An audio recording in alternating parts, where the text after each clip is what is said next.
Hey everybody, it is Dungeon Master Mark coming at you guys with a how-to video. I apologize in advance. I've been rather busy the course the last couple of months and haven't really been putting out that much material other than, of course, the one the other day about SensiCon, which I GM'd a bunch of slots for. But I promise to start doing some more how-to videos because I know there's a bunch of stuff people have asked me how to do.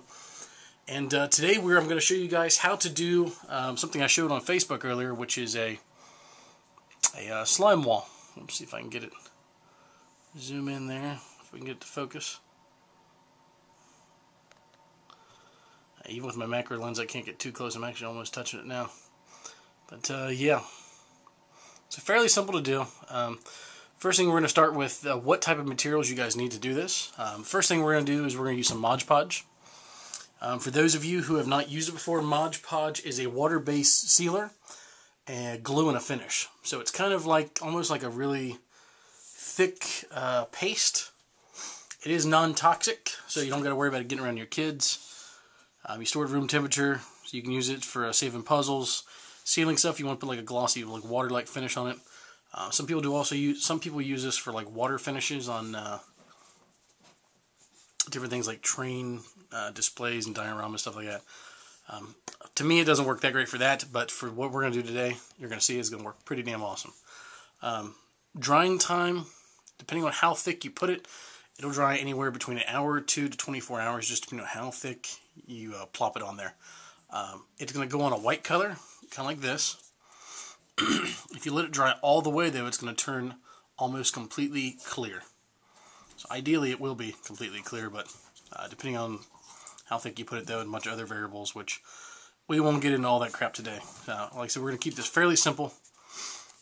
But Mod Podge, I think a container like this at Michael's or someplace, if you catch it on the sales, like maybe $5 or $6 most of the time. So fairly cheap. Keep an eye out for coupons. Hobby Lobby, Michael's, and stuff where you can get like, buy one get one free, or sometimes you just get like 60% off one item. Good thing to keep in stock. We're going to need some type of little mixing cup or like a plate to put stuff on. Obviously, you don't want to get this crap all over your clothes or all over your table or anything. The stuff that's in here is just barely not dry. As you can see, it's shifting around just a little bit. See how close I can get it there. You can see it's not still a little soft. Yeah, you can see me kind of moving it just a little bit, but it's getting a little bit of like a film on it. Ideally, you want to go ahead and you want to put some in there. You want to let it start getting firm, not completely firm. You have to pardon me, my English bulldogs are making noise in the background. And they're ferocious, as you can probably tell. But, where were we? Yeah, you want to let it just get a little tacky. Just almost like Elmer's glue, where it starts, if you leave it out, it starts getting just a little tackier, a little stickier. It almost gets that film on it.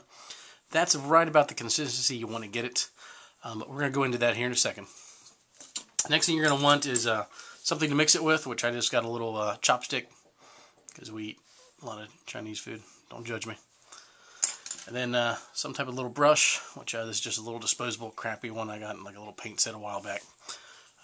Like I said, if you rinse it out, you should get most of it out. This one's been used a couple times. You can see it's a little tacky. You can see it leaves a film on your brush. So you probably don't want to use this on a brand new $50 painting brush or nothing. If you want to do a bigger area, of course, you can use a little bit bigger brush. Next thing we're going to talk about is paint. Ideally, you want to do this with an acrylic paint or some type of thin dye. What we're going to do this one with is going to be a Folk Art shiny acrylic, like kind of almost not quite a neon green color. And then the next thing we're going to talk about is washes. Another thing you can do is if you can find the Americana glow-in-the-dark paint, you can do a little bit of like a wash with this. So certain parts of it are going to glow if you hit it with like a black light. Or if it's put in like really, really bright light and then you put it in the dark, the highlights are going to basically glow. Plus, it's going to give it a little bit of washed out look on certain areas, which is going to look really, really, really awesome. So, bear with me 1 second here. I'm going to go ahead and set everything up. Oh, actually, I almost forgot one last thing. Is some salt. So I'm going to use sea salt just because the pieces are a little bit thicker. But the purpose of this is twofold. One, we're going to crack a little bit of this fresh salt into the mixture. I'm just going to get a little bit of texture. Now, since Mod Podge is water-based, when we first put it on there, what it's going to do is it's going to leave like little indentations where the salt is inside of it, right? almost kind of like a bubble. Well, since it's water-based, the salt is going to dissolve, okay? So the water is going to evaporate, and what we're going to be left with is like little divots and little pits and little bubbles. So I know, if you didn't pay attention in science class, it's going to sound a little weird, but bear with me 1 second. What I'm going to do, I'm actually going to clean this out a little bit, and I'm going to mix all this up, and I'll be right back. Hey guys, I am back. We're going to go ahead and we're going to put just a little bit more of this Mod Podge in there. So let's go ahead and drop a little bit in there. There we go. That should be more than enough for what we're needing. So you can see I maybe have about 2 or 3 tablespoons or teaspoons in there all together. Oops, wrong name cap. So we're going to go ahead and put that on there. So right now we have that, so we're going to go ahead and shake the salt shaker up a little bit. And then we're just going to use our stir to mix it up real good. Now, like I said, we want to do this fairly quickly because we don't want the salt to completely dissolve before we put it on our paint in that. So now we're just going to go ahead and we're going to put like 1 drop at a time because it's not going to take very much to dye this. So if you have some nice dye, you can use dye instead if it's easier for you.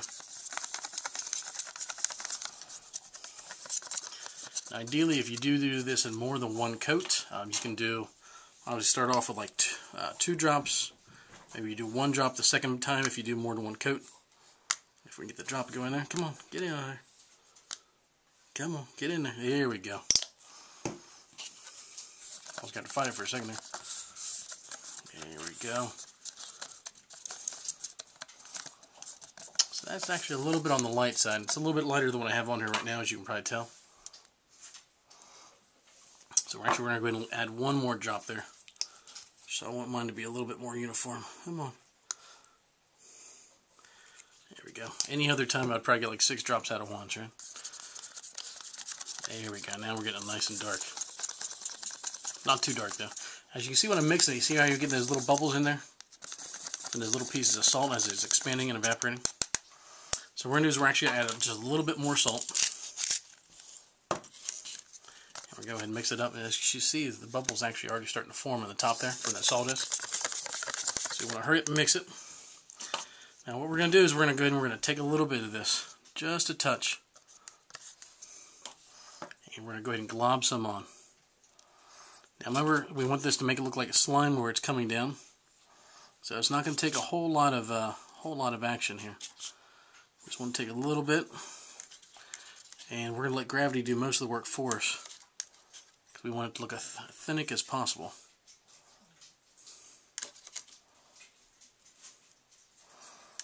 Take 1 more big glob here.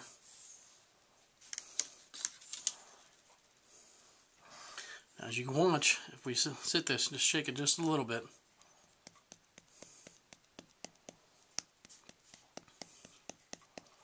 There we go. See how we get it? We're already getting it. We're going to help it out just a little bit, though.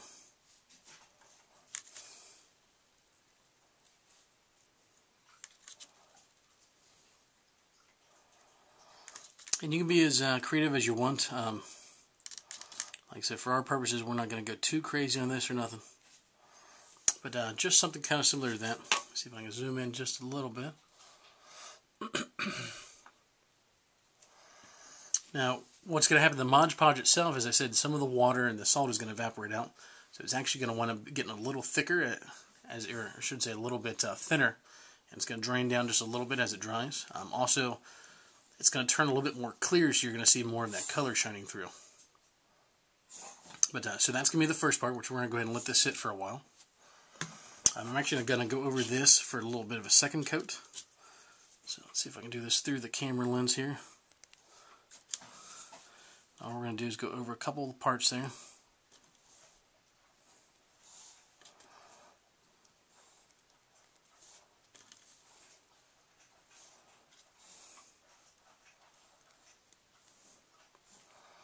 Not sure how well that's going to show up there. You can kind of see it's almost like a little bit of a highlight. And on the back, I got 1 little spot on the back here where you kind of see a little bit of liquid coming down the back. And at the top, we're just going to put a couple little marks where it looks like something's moved. And that is going to be about it. So what I'm going to do, I'm actually going to go ahead and I'm going to let these dry for a little bit. And I'm going to come back so we can see how this has changed just a little bit. And I'll see you guys in a few minutes. Bye-bye. Hey guys, Dungeon Master Mark again for the final part of the slime tutorial. And let's go ahead and bring it up here. I actually went ahead and finished these up. As you can tell, they're nice and dry now. Once they're actually completely dried, a couple hours, you'll notice they are pretty firm. I mean, you can't really scratch it off or anything like that once it's completely done. What I'm going to do on these, I'm actually going to go ahead and shoot them a coat of clear coat because I'm going to keep this permanently on there. If you really wanted to, you could probably run these under some hot water, maybe even through your dishwasher. And since it is acrylic and that is non-toxic and glue-based, the paint would actually come off if you wanted to. So, but I'm not that worried about it. I'm going to throw a real light clear coat on these a little bit later. Maybe some flat clear coat because I'm going to keep it just the way they are. I already have a fairly large set, so. But let's see if I can bring some of them together here. You notice the colors, oops, wrong way. The colors match pretty darn well. Before this was a lot lighter. Once it dries, some of the opaqueness from the white of the Mod Podge is actually going to come out a little bit. And it's going to darken up just a little bit. You see how well you can see the little divots. You can see a little bit. I'm not sure how well the camera's going to pick this up. You see a little bit of the texture in the slime. And it doesn't want to focus. See if we can back out a little bit and zoom in. Yeah, you can't hardly tell. And you'll notice though, see if we do it this way. You'll notice a couple spots like here, and you see these little divots and these almost like little itty bitty small little bubbles. That's where the salt is actually in there. Once the water starts to evaporate, though, it leaves those little pockets, which makes it look quite acidic, almost a little bit corrosive, similar to what wargamers do to make like the rust effect, where it looks like stuff's flaked away on something. But definitely love the way it's turned out. You can tell this piece looks a lot more runny. It looks like something slid down the wall. So just to give you guys an idea when they're going to be put all together. So yeah, so the last very final step there. This piece I hit a couple little sections and a little bit of ink wash. I myself like to use the Citadel, I believe this is called the Drakenhof Nightshade, which is like a dark blue, almost like a black color, similar to the Devil in Mud. There's also what's called the Agrax Earthshade, which is a little bit more of a brownish color, which I love this one as well. A little bit lighter, not quite as pronounced as the darker color. But like I said, every once in a while I'll pick out little spots, maybe look like something's rusted or something, even through the slime itself. One last final thing, while it was drying, I actually went ahead and painted this like a floor piece where it looks like something's dissolved into the floor itself. So I basically had to cut into the piece, didn't disturb the bottom or anything. And then I made it look a little bit, kind of like a little bit of a hole. So I actually got a little bit more shading I'm going to do on the inside, and then a little bit more highlights. That way you can tell where it looks like something's been eating its way into the floor. Or maybe that's like a layer of one of the slimes where it comes out of. Now, the one thing I do want to caution you of when you do paint these up, obviously slimes are something that's not very intelligent. They're not something that are very cautious. So you want to make sure it's not too uniform. You don't want to make stuff that looks too, what's the word I'm looking for here? Planned out. You don't want obviously 2 or 3 pieces to look almost exactly the same, where the trail's exactly the same. So even on this, I don't want them too uniform. You know, maybe something slid this way, maybe something you can tell where it's kind of slid out or kind of glazed over it a little bit. Once you fill in some of these little divots, like I said, I went ahead and went off and wiped off some of the excess before I made like the little tentacles kind of sticking out, just to give it that kind of nice lived-in feel, if you will. So yeah, but that is it, guys. The only final thing was, of course, the glow-in-the-dark paint, which is, this one's made by Americana. There's also another one called Glows that works really, really well. And I know a couple people on the Facebook also wanted to know the color of that folk art, which is folk art shiny. Once before I bought it, it was called Toxic Green, so I'm not sure if there's another name for it as well. I don't think it gives us any other information. But yeah, beautiful color. Like I said, when you first water it down or dilute it with the Mod Podge, it's going to get really, really light. When it does dry, though, it's going to darken up a little bit because that whiteness or that opaqueness is going to go away. So just be prepared. Like I said, you might want to do a couple test pieces on a piece of paper or styrofoam or something similar, since it is going to change a little bit. But that is it, guys. I'm going to get back to work here in a second. I've got a bunch of other stuff I got to get ready for my eBay store and stuff, so stay tuned. And thanks for watching, guys. I hope to have a couple other videos up later this weekend. Thanks.